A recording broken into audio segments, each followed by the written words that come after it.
Many people dread putting eye drops into children and babies, and yet there's no reason to be worried, as the techniques involved are some of the easiest.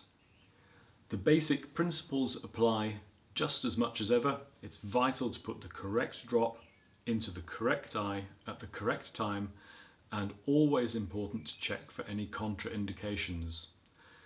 Washing your hands is essential to minimize the risk of infection, and this is a step that it's incredibly easy to forget, especially if you're putting drops in frequently.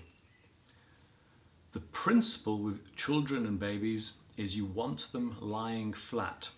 You don't just want them a little bit flat though, you want them completely flat such that their face is aimed directly up at the ceiling. The reason for this is that you're not going to pull the lower lid down. Before you do anything with any drops, always have a practice with the dropper, and the same is true for putting drops into children and babies, even though in this circumstance you're probably going to deliver more than just one drop. So the technique is very straightforward. With your child lying flat on the back, they keep their eyes closed. You then place a single drip in an older child and allow them to open their eye with the drip placed in the inner corner.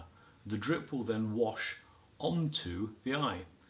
For a younger child, place one or perhaps two drips in the same position with the eyes closed, and then very gently open the eye, and the drop will wash onto the eye.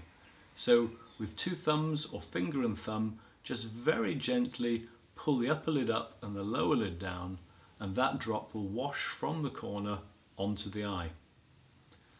Once you're finished, put the lid back on the dropper, put the dropper in a safe place, and check the timings for when the next drop is due.